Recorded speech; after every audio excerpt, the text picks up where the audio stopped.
할렐루야. 자, 우리 함께 여러분 한 번 더 인사하시죠. 사랑합니다. 축복합니다. 사랑합니다. 축복합니다. 네. 여러분 모두가 인지하다시피 이 나라 지금 이 민족이 좀 큰 아픔과 상처에 빠져 있죠. 이제 언젠가는 또 이것이 잊혀지겠습니다만 어떻게 이 큰 상처를 치유할 수 있을까? 정말 큰 문제가 아닐 수가 없습니다. 연일 뉴스에서 보도되고 있는 것을 보면 사실 화가 나는 일이 한두 가지가 아닐 겁니다. 모두가 공히 느끼고 있을 텐데 많은 사람들이 분노를 가지고 살아가게 된 것 같아요. 어떻게 이런 일이 일어났을까 하고 분노가 일어납니다. 또 이번 일을 겪으면서 더욱 깊어진 골이 있어요. 그게 뭐냐면 사람들 간에 이제 믿음과 신뢰가 많이 상실되어 버렸다라는 겁니다. 그게 더 큰 문제인 것 같습니다. 나라에 대한 믿음, 나라가 나를 지켜줘야 되는데 지켜주지 못한 것에 대한 그 분노, 또 사람에 대한 신뢰, 이런 것들이 너무나 많이 사라져 버렸습니다. 근데 이런 것들은 앞으로 세월이 가면 갈수록 더 심하게 나타날 현상들이 아닌가 싶습니다. 여러분, 이런 시대 속에서 많은 사람들이 이제 이렇게 선택을 하게 됩니다. 어느 누구도 나를 지켜줄 수가 없다. 그렇기 때문에 내가 지킨다라는 쪽으로 간다는 거예요. 내가 나를 지킨다. 이 세상에 믿을 것은 자신밖에 없다. 라고 생각하게 되죠. 근데 그것은 불신앙의 시대로 나아가는 것이기 때문에 참으로 위험합니다. 여러분, 참 이런 생각도 해봅니다. 이렇게 사람들이 살게 되면서 불신의 시대를 살아가면서 어떻게 하면 이것을 치유할 수 있을까? 이 크나큰 이 상처, 이 생채기가 나 있는데 이것을 어떻게 좀 상처를 아물게 할 수 있을까? 여러분, 사람이 사람에게 크게 실망하게 되고 그리고 그 아픈 상처를 안고 살아가게 되는 때는 언제냐면요, 어떤 사람에게서 믿었던 사람에게서 크게 실망하게 되고 그리고 배신감을 느끼게 될 때, 그러할 때 마음에 큰 상처가 있게 됩니다. 믿음을 잃어버리게 돼요. 그 사람에게 의지를 했었는데 그 힘을 잃어버리게 되니까 마음에 주체할 수 없는 그 무기력함이 생기게 되는 겁니다. 자, 여러분, 이런 트라우마, 이런 상처들을 어떻게 하면 치유할 수 있을까요? 어떻게 하면? 여러분, 저는 이렇게 생각이 들었어요. 이런 믿음이 들었어요. 이런 트라우마들, 사람들에게서 신뢰가 사라지고 믿음이 사라졌는데 어떻게 이것을 조금씩 치유해 나갈 수 있을까? 여러분, 곁에 있는 사람들에게 믿음을 주는 사람 되시길 바랍니다. 이것이 치유를 해 나가는 아주 중요한 방법이에요. 멀리 있는 사람에게 믿음을 주는 그것은 어떤 형식적으로나 그렇게 될 수 있을지 모르겠어요. 그러나 제일 먼저 시작되는 것은 나와 가까이 있는 사람에게 믿음을 주기 시작해야 돼요. 나와 가까이 있는 사람이 나를 믿어줄 수 있어야 합니다. 그러면 우리 모두가 많은 사람들이 이번 일로 인해서 상처를 받고 힘들어하는데 하나하나 치유해 나갈 수 있는 거예요. 여러분, 가까이 있는 사람 누굽니까? 여러분의 가족이 될 수 있겠죠. 가족에게 믿음과 신뢰가 사라지게 되면 그 상처는 너무 더 큰 것이 됩니다. 그래서 이 믿음과 신뢰의 문제는 돈으로 해결할 수 있는 문제가 아닙니다. 함께 있어주고 그 마음을 알아주는 것, 거기에 치유가 일어나기 시작하는 겁니다. 그래서 힘들고 아픈 상황을 맞이할 때에 여러분 함께 해주시기 바라요. 함께 있어주시기 바랍니다. 할렐루야. 이 5월달 되면 가정의 달 돌아오지 않습니까? 가정의 달이니까 더욱더 이 가족을 사랑하고 가족과 함께하는 그런 귀한 시간. 어젠가 뉴스에 보니까 그런 기사가 떴더라고요. 사람들이 이번 일로 인해서 큰 깨달음과 어떤 경각심을 갖게 되었어요. 그러면서 어떤 사람은 자기 자녀에게 사랑한다는 말을 한 번도 해본 적이 없는데 마음으로만 그렇게 갖고 있었는데 아이를 불러놓고 내가 너를 사랑한다, 아빠가. 그렇게 얘기를 하기 시작하는 건 많다고 합니다. 그만큼의 그 소중함을 이번 기회를 통해서 깨닫게 된 것이죠. 여러분, 함께 있어 주십시오. 함께 아픔을 나누고 또 내가 곁에 있다라고 하는 그 믿음을 사람들에게 심어주는 여러분 되기를 바랍니다. 자, 남자와 여자가 이제 만나게 돼서 연애 기간을 거치고 그리고 서로의 사랑을 확인하게 되죠. 그리고 그 사랑 가운데서 서로의 믿음을 또한 갖게 됩니다. 그리고 그 믿음이 왔을 때에 내가 이 사람과 함께 내 인생을 살아볼 만하다 라는 생각이 들게 되죠. 그러할 때에 무슨 어디로 나아가게 됩니까? 결혼식으로 나아가게 되지 않습니까? 이 믿어지는 이 순간이 참으로 인생의 중요한 순간이 되는 거예요. 물론 많은 사람들이 속았구나 라고 생각하는 때가 머지않아 온다고 합니다만, 그러나 그 믿음이 찾아온 순간만큼은 정말 그 사람에게 담대함을 주게 됩니다. 참으로 귀한 힘을 주게 돼요. 여러분, 오늘 말씀에 보면 사람에게 있어서 아주 중요한 전환점, 터닝 포인트가 되는 말씀이 한 개 나와요. 우리 갈라디아서 3장 23절 한번 말씀 보시기 바랍니다. 이렇게 시작하고 있어요. 믿음이 오기 전에 여기까지만 있습니다. 또 25절 보십시오. 믿음이 온 후로는. 자, 믿음이 오기 전에 또 믿음이 온 후로는 이 말씀이 있는데 가장 중요한 삶의 전환점은 바로 여기에 있다라는 겁니다. 이 믿음을 갖게 된 시점이 그 인생에 있어서 가장 중요한 터닝 포인트가 된다는 거예요. 그런데 성경은 왜 믿음을 사람이 가졌다라고 말씀하지 않고 믿음이 왔다라고 표현하고 있을까요? 이것은 믿음의 대상, 믿음의 주체가 바로 예수 그리스도이기 때문입니다. 할렐루야. 여러분, 믿음은 내가 먼저 하나님을 찾은 것이 아닙니다. 하나님이 나를 먼저 찾으신 것에서부터 시작하는 게 믿음이에요. 내가 하나님을 찾기 전에 하나님께서 나를 먼저 부르셨다라는 겁니다. 내가 먼저 하나님을 사랑하기 전에 하나님께서 먼저 나를 사랑하신 거예요. 이 믿음이라는 것도 내가 먼저 갖는 것이 아니라 하나님이 이 세상을 사랑하사 이처럼 사랑하사 독생자 예수 그리스도를 보내주셨기 때문에, 나를 찾아오셨기 때문에 나에게 믿음이 생기게 되었다는 것이죠. 그래서 히브리서 12장 2절에서 이 말씀을 하고 있어요. 자, 앞에 말씀이 나와 있는데 같이 한 목소리를 읽어봅니다. 믿음의 주요 또 온전하게 하시는 이 예수를 바라보자. 믿음의 주라고 했어요. 믿음의 주체는 바로 예수 그리스도라 하는 것입니다. 여러분, 사람은 믿음이 오기 전과 믿음이 온 후에 이 상태와 상황이 달라지게 되어 있어요. 예수님이 오신 것을 기점으로 인해서 그 역사의 시간도 BC와 AD, 기원 전과 기원 후로 나뉘어지듯이 믿음을 갖기 전의 상태와 믿음을 갖고 난 후의 상태가 달라진다라는 겁니다. 믿음을 가진, 그러니까 예수님이 나를 찾아오신 이 시점, 그래서 주님을 만난 이 시점에서 예수님을 만나기 이전의 상태와 예수님을 만난 이후의 나의 삶의 모습이 분명히 달라져야 돼요. 나의 마음 상태도 달라지고 삶의 그런 태도와 모습도 변화가 일어나야 하는 겁니다. 그 예수 그리스도가 나와 함께 하심으로 내 삶에 변화가 일어나지 않는다면 그것은 뭔가 지금 내가 분명한 믿음 가운데 서 있지 못하고 믿음에 합당한 자의 삶을 살아가고 있지 못하는 것이 아닌가, 내가 한번 돌아봐야 하는 겁니다. 여러분, 이 시간 오늘 주신 본문의 말씀을 통해서 믿음이 오기 전에 나의 모습은 어떠했으며 어떤 사람이었는지를 우리 보게 되고, 또 믿음이 온 후에는 어떤 사람으로 바뀌어졌는지를 그 말씀을 통해서 알아보겠습니다. 먼저 믿음이 오기 전에 나는 율법 아래에서 매어있고 갇혀있는 자가 되었다라는 겁니다. 자, 갈라디아서 3장 23절 다시 한번 같이 읽겠습니다.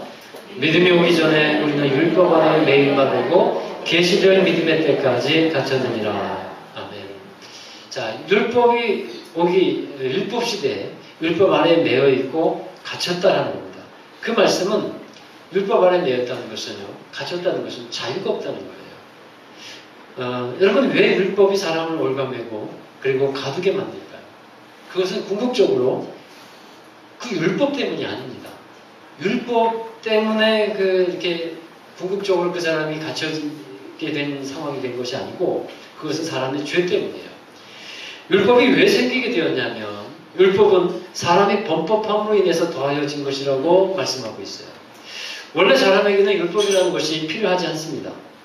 하나님이 우리에게 처음부터 복음을 주셨고 언약을 주셨기 때문에 그 복음으로 살아가면 되는 겁니다. 그런데 사람이 죄를 지음으로 인해서 문제가 생기기 시작해요. 사람이 죄가 들어왔습니다. 그러면서 그 죄가 사람을 올가매어 버렸어요. 죄로 인해서 당연히 누려야 할 하나님이 주시는 축복과 은혜가 있는데 그거를 누릴 수가 없게 돼요. 여러분, 사람들이 당하는 아픔도 결국 찾아 들어가 보면 그 속에 뭐가 있냐면 죄라는 것이 또아리를 들고 있는 것을 보게 돼요. 이번에 그 많은 아이들이 그 배에서 죽음을 당한 것도 사실은 그 핵심에 그 사람의 죄가 들어가 있는 겁니다. 배를 운영하는 회사 사람들, 또 먼저 사겠다고 나온 선장이나 선원들, 그 부서를 관장하고 감독하는 행정기관들 모두 다 그 죄 속에서 이렇게 뒤섞여져 있는 거예요.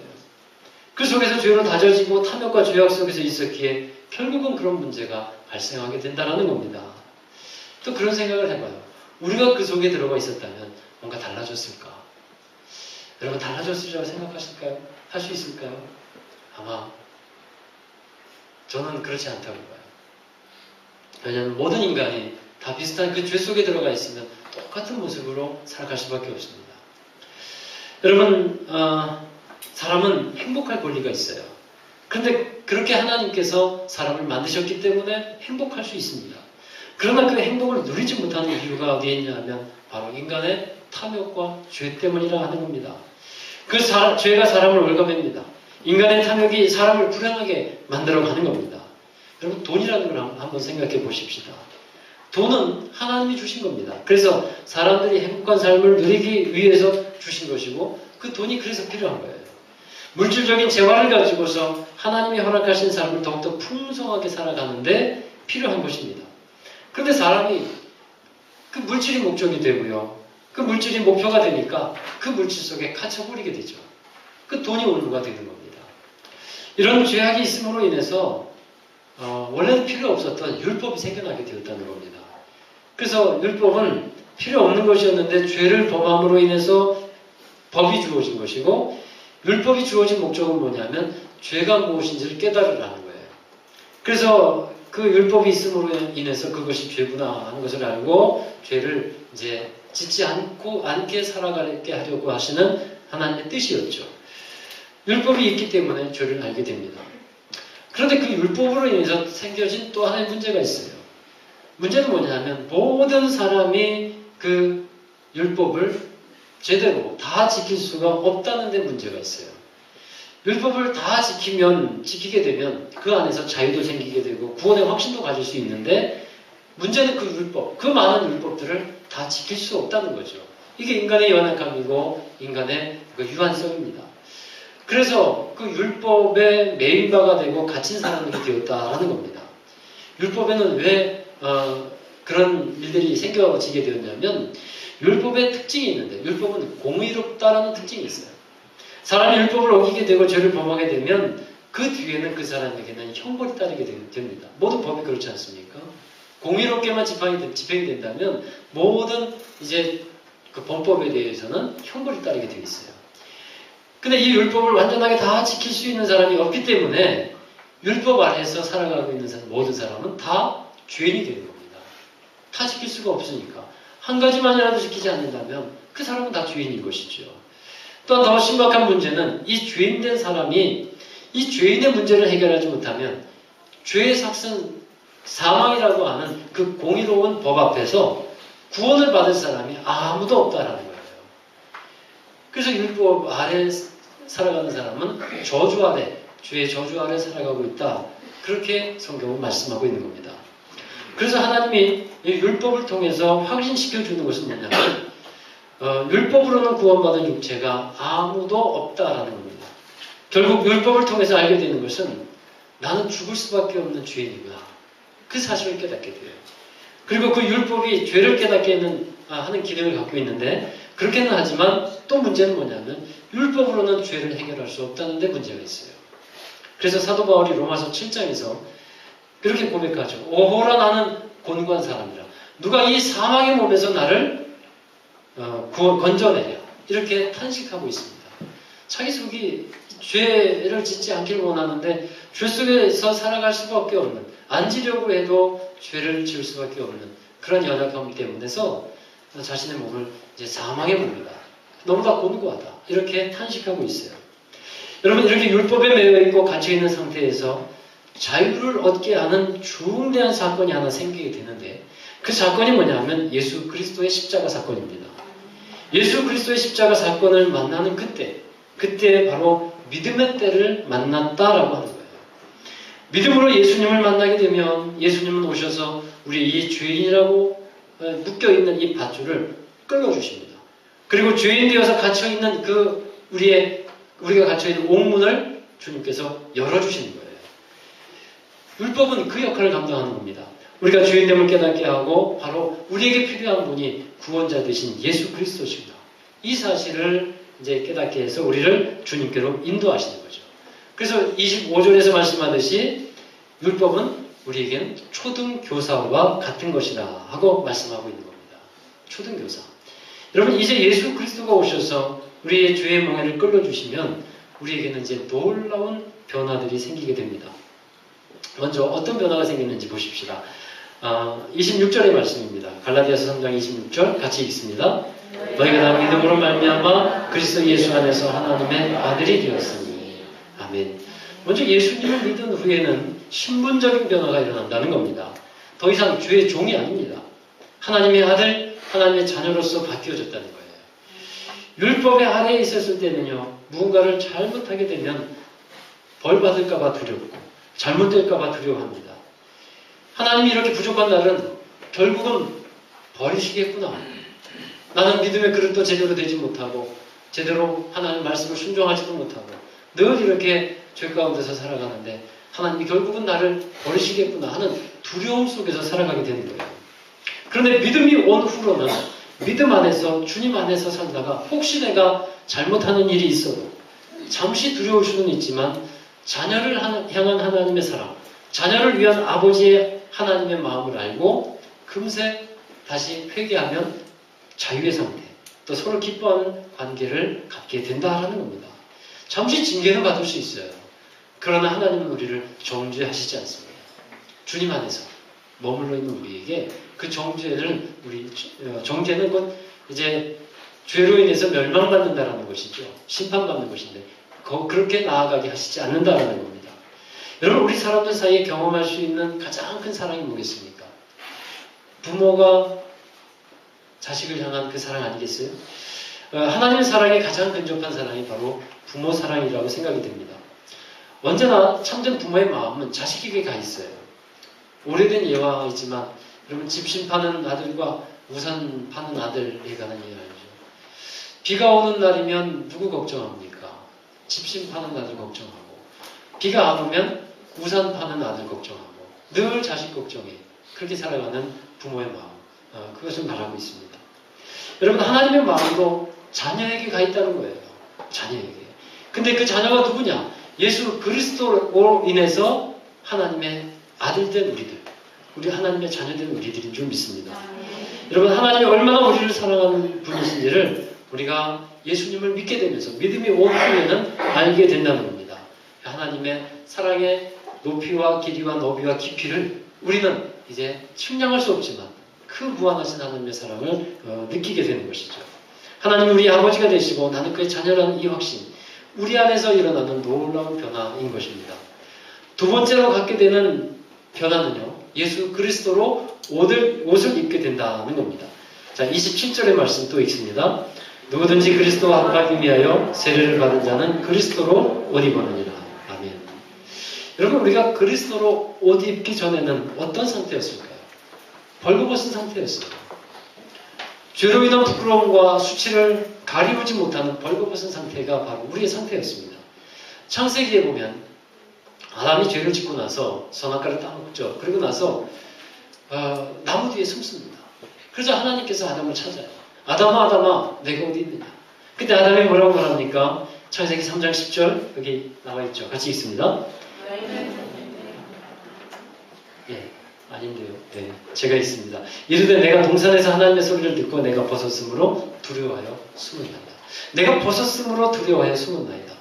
여러분, 왜 벌거벗었는데 두려워합니까? 의의 옷이 벗겨졌기 때문에 두려운 거예요. 의의 옷이 벗겨지니까 주인의 몸이 드러나는 겁니다. 그래서 부끄러운 거예요. 그래서 하나님은 아담과 하와를 사랑하셔서 짐승을 하나 잡아서 피를 흘리게 하시고 아담과 하와에게 그 가죽옷을 입혀주시지 않습니까? 이 짐승의 가죽옷, 이것이 곧 무엇을 예표한다고 합니까? 예수 그리스도의 희생, 예수님의 죽음을 예표하고 있고 그 보혈이 흘러지는 것을 우리에게 예표하고 있는 것이죠. 여러분, 에덴 동산에서 하나님께서 짐승을 잡아 옷을 입혀주셨다면 십자가에서 죽으시고 죄로 인해 부끄럽게 살아갈 수밖에 없는 이제 우리에게 그리스도로 예수님께서는 옷 입혀주셨다라는 겁니다.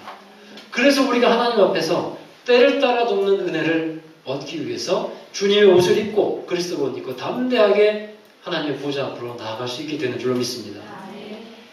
바로 그게 그리스도로 옷 입은 우리 사람들에게 나타난 놀라운 변화입니다. 세 번째 변화는 하나 되는 변화예요. 자, 갈라디아서 3장 28절 읽습니다. 너희는 유대인이나 헬라인이나 종이나 자유인이나 남자나 여자나 다 그리스도 예수 안에서 하나이라. 아멘. 여러분, 하나님은 우리를 영적인 가족으로 불러주셨습니다. 교회에서 함께 신앙생활하는 우리는 가족으로 이루어지고 있는 겁니다. 자녀들을 보니까 이제 형 다르고 동생 다르고요. 또 셋째 다르고 그래요. 똑같은 배에서 났는데 그 형제들이 성격도 다르고 또 특징도 다릅니다. 좋아하는 것도 달라요. 같은 배에서 났는데 그런데 그들을 이렇게 엮어주는 게 뭡니까? 같은 형제 자매, 같은 식구라는 것이죠. 여러분, 그와 같이 우리 한 번 예수 그리스도를 믿는 믿음으로 살아가게 된 우리는 영적인 가족인 것입니다. 요한복음 1장 12절 13절 또 읽어봅니다. 영접하는 자, 곧 그 이름을 믿는 자들에게는 하나님의 자녀가 되는 권세를 주셨으니 이는 혈통으로나 육종으로나 사람의 뜻으로 나지 아니하고 오직 하나님께로서 나는 자들입니다. 아멘. 예, 우리는 육종으로나 혈통으로 된 사람들은 아니지만 하나님의 뜻으로 하나님 안에서 하나님으로부터 난 사람들이에요. 그래서 한 가족된 우리들이라 하는 겁니다. 그런데 형제들마다 다 다르듯이 사람들마다 다 달라요. 특징도 다르고 성격도 다르고 관심사도 다르고 가치관도 다르고 추구하는 바도 다릅니다. 그런데 그것은 다를 뿐이지 서로에게 있어서 어떤 그 나쁜 것이라거나 안 좋은 것은 아니죠. 예수님께서는 사람들 간에 쌓여있는 중간에 막힌 담을 허러 버려주셨습니다. 서로 간에 막힌 그 담을 헐어주셨어요. 그렇다면 우리 또한 그 중간에 막힌 담을 헐어가는 가족됨을 이루어가야 할 것입니다. 에베소서 4장 3절에 평안에 맺는 줄로 성령이 하나 되게 하신 것을 힘써 지키라 했습니다. 사단은 이 형제 자매 관계, 그러니까 가족됨의 관계 속에 들어와서 서로 이간질해요. 그리고 갈라지게 합니다. 서로 허물을 보게 하고 하나님은 허물을 덮어주시는데 서로 허물 보게 하고 허물을 끄집어냅니다. 그래서 막 깨지는 소리가 들리게 하는 거예요. 서로 지적하게 하고 수근거리게 합니다. 그래서 갈라지게 하는 겁니다. 여러분, 고린도 교회에서도 그런 모습이 있었습니다. 나는 누구 편, 나는 누구 편, 나는 누구 편. 이렇게 서로 내 편, 내 편으로 나누어지게 돼요. 이것은 하나님의 역사라고 할 수 없습니다. 하나님 우리를 하나로 엮어주신 줄로 믿습니다. 하나님이 원하시는 것은 뭐냐면 우리가 다 사는 모습은 다르고 마음은 조금 다 관심사는 다를지 몰라도 주님 안에서는 하나가 되어가는 것. 그래서 에베소서 4장 3절에서 하나게 되신 것을 되게 하신 것을 힘써 지키라고 했어요. 힘써서. 우리가 지킬 것이 바로 거기에 있다라는 겁니다. 할렐루야. 자, 네 번째로는요, 우리에게 나타난 놀라운 변화, 마지막은 유업을 이을 자가 되게 하십니다. 즉, 하나님의 나라의 상속자가 된다라는 겁니다. 여러분, 종의 신분으로 살아가고 있는 사람에게는 상속권이 없어요. 오직 아들에게 상속권이 주어집니다. 우리는 믿음으로 하나님의 아들들로 인정되어서 하나님의 나라를 상속할 수 있는 권한이 생겨진 것입니다. 누가복음 15장에 탕자의 비유가 나오는데 둘째 아들이 이 상속권이 있다는 사실을 너무도 잘 알고 있는 거예요. 내가 아들이기 때문에 아버지는 나에게 유산을 물려주실 것이다.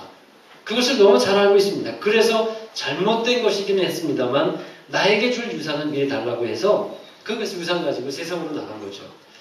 아들이기 때문에 그 상속권을 구할 수 있었다라는 겁니다. 여러분, 우리는 하나님의 자녀이기 때문에 아버지 하나님께 구할 수 있어요. 간구하고 기도할 수 있는 겁니다. 기도하고 구하는 자에게 하나님께서는 아버지가 되셔서 우리에게 좋은 것을 아낌없이 주시는 하나님이신 것을 믿으시기 바랍니다. 우리가 구하는 것을 주시기도 하지만 또 하나님, 그래서 우리는 기쁘죠. 그런데 하나님은 또한 그 우리가 갖고 받은 것을 갖고 기쁘게 살아가는 그 모습 보면서 더 기뻐하시는 거예요. 우리 어린이날이 다음 주죠. 어린 주일이 다음 주인데 어린이날이 다가오니까 우리 막내 초등학교 3학년짜리가 미리 막 그렇게 간구를 해요, 저한테. 어린이날이 다가오니까 선물을 달라고. 근데 선물을 미리 주시면 안 되겠냐. 미리 달라고 합니다. 참 잘 알고 있는 거예요. 미리 구해도 주시는 그 아버지의 마음. 그래서 그러면 뭘 구하냐 했더니 요즘에 또 딱지가 유행인데 딱지를 사달라고. 그래서 제가 너무도 행복했습니다. 보통 딱지가 얼마 하지 않기 때문에 어린이날 선물하면 많이 그래도 액수가 큰 거 구하면 부담되잖아요. 딱지 2개 사줬는데 2만 얼마 들어서요. 이게 너무 잘못 말했구나. 아니 이렇게 세트예요, 세트. 딱지 세트. 네. 딱지 세트. 큰 거 사준 것 같아요. 저는 괜찮다고 생각하고 딱지 세트.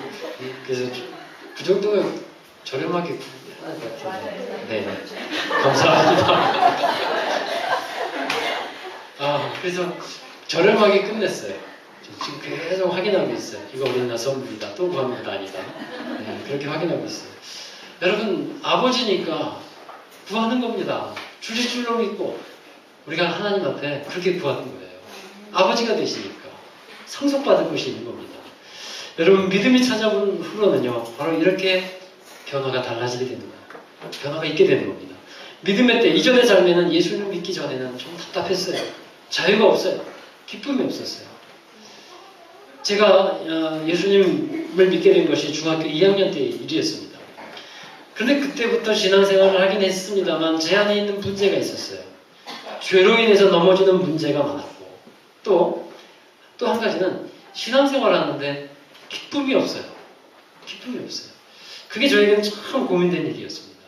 왜 신앙생활을 하는데 기쁨이 없을까? 저는 목회하면서 우리 교회 성도들이 기쁨으로 신앙생활을 하기를 또 기도하고 있어요. 주님을 섬기면서도 그 섬김이 기쁨이 되고 또 예배 드리는 것이 기쁨이 되고 먼 길을 오가시는 분들도 있는데 그 먼 길을 오가시는 그 길도 기쁨이 되기를. 여러분, 신앙생활하는 것이 정말 기쁨이 있어야 되는데 마음에 기쁨이 사라지고 자유가 없을 때는 왜 그런 현상이 일어날까요? 그것은요, 바로 나를 자녀로 받아주신 그 하나님의 사랑을 제대로 깨닫지 못하기 때문에 그랬대요. 제가 그것을 깨닫지 못했어요. 자녀됨의 기쁨이 저에게 많지 않았습니다. 근데 제가 주님을 만나고서 그리고 나에게 정말 좋은 아버지시구나, 하나님이. 그 사실을 깨닫고 나서 기쁨을 되찾게 됐어요. 사랑하는 여러분, 또 한 가지 이유가 있습니다. 자녀가 되었습니다만 기쁨이 없는 이유는 내가 주인 된 것이 너무 많기 때문에 그래요. 우리 삶의 주인 되시는 분은 아버지이신데 이 하나님이 주인 되셔서 모든 것을 주관해 주셔야 되는데 내가 모든 문제, 내가 많은 문제를 붙들고 있어요. 여러분, 분명히 우리가 알아야 되는 것이 있습니다. 내가 붙들고 있는 문제, 이 문제에서만큼은 자유가 없어요. 여기서는 기쁨이 없어요. 그래서 어떠한 문제이든 간에 정말 주님 앞에, 하나님 앞에 내려놓아줘야 합니다. 내려놓아질 때에 우리에게 자유가 찾아오게 되고 그리고 우리 안에서 기쁨으로 주님께서 해결해 주실 것이기 때문에 우리 안에 담대함이 생기고 기쁨으로 살아갈 수 있게 됨을 믿습니다. 여러분, 아버지 되신 하나님께 맡기고 살아가는 여러분 되시기를 바랍니다. 사랑하는 여러분, 우리 모두는 예수님을 구주로 믿고 살아가는 사람들입니다. 주님만의 자녀된 우리들이 항상 이렇게 주님의 사랑 안에서, 아버지의 사랑 안에서 살아가서 정말 늘 기쁨과 자녀됨의 기쁨과 평강을 누리는 여러분 되시기를 주의 이름으로 축원합니다. 함께 기도하겠습니다. 하나님 아버지, 감사합니다. 저희들의 삶 속에서 늘 함께 하고 계시는 주님 감사를 드립니다. 오늘 믿음이 찾아온 후에, 바로 예수 그리스도를 만난 후에 우리에게 이제 생겨진 놀라운 변화들을 보게 되었습니다.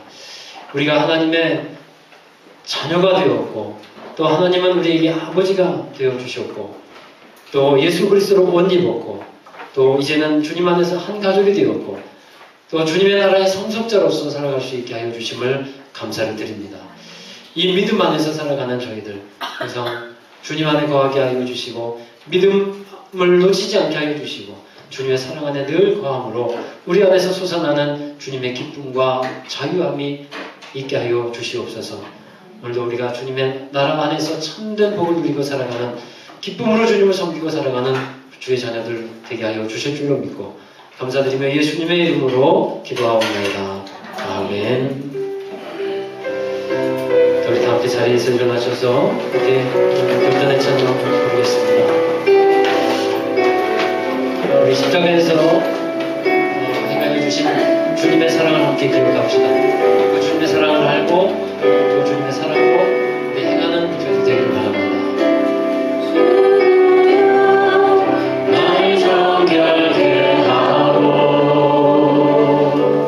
주보여 날 자유케 하니 주 앞에 나 예배하는 이 시간 나의 모든 것을 주께 드리네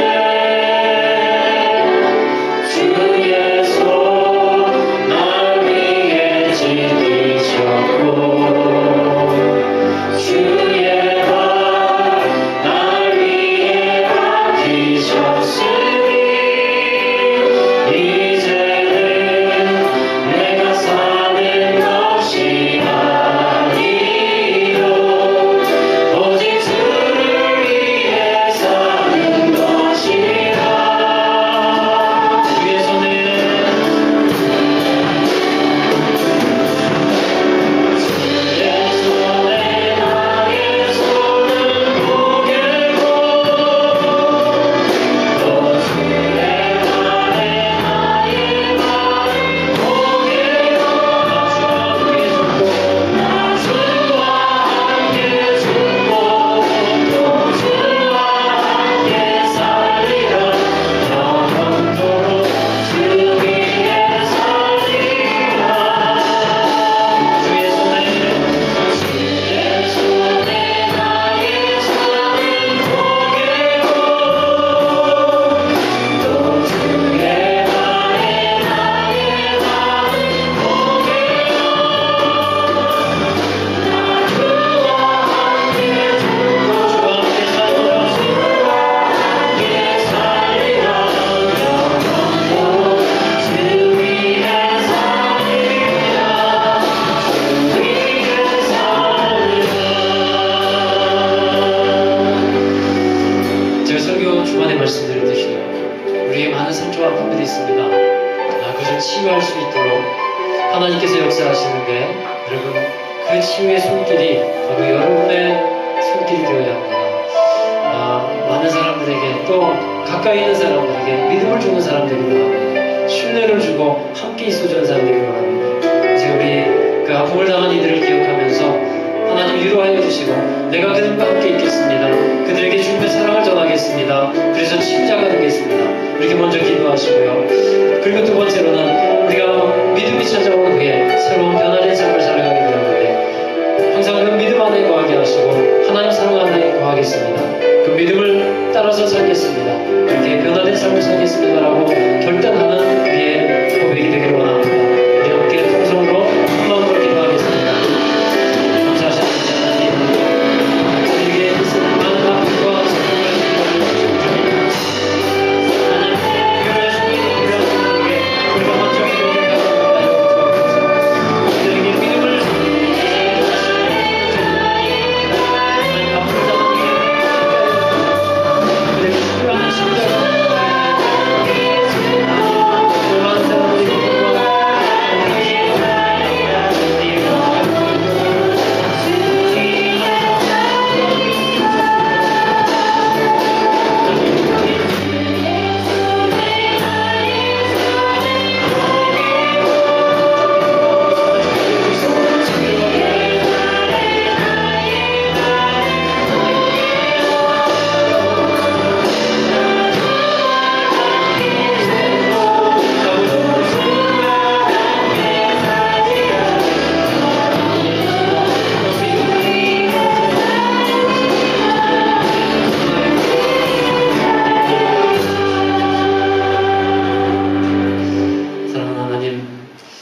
민족의 아픔을 기억하여 주시기를 간절히 원합니다. 그 아픔 가운데서도 하나님은 멀리 계신 하나님이 아니시고 그 아픔 가운데서 함께 하시는 하나님이신 줄로 믿습니다. 많은 사람들이 아파할 때 주님도 아파하고 주님도 고통당하셨는데 저희들 하나님과 아픔을 당하고 있는 이들에게 위로가 되게 하시고 기도하게 하여 주시고 그들과 마음을 함께 하도록 주님 우리의 마음을 주장하여 주옵소서. 또한 많은 사람들이 이번 일을 통해서 또 여러 가지 일을 통해서 마음의 아픔과 상처를 많이 입었습니다. 하나님 그들에게 우리가 다가가게 하시고 특별히 가까이 있는 이들에게 믿음과 신뢰를 주는 저희들 되게 하여 주시옵소서. 함께 있음으로 인해서 주님의 사랑이 전해지게 하시고 함께 있음으로 인해서 위로가 되게 하시고 다시 일어설 수 있는 힘과 능력들을 허락해 주시옵소서. 이제 하나님 또한 우리가 믿음이 찾아온 후로 예수 그리스도를 만난 후로 변화된 삶을 살아야 함을 믿습니다.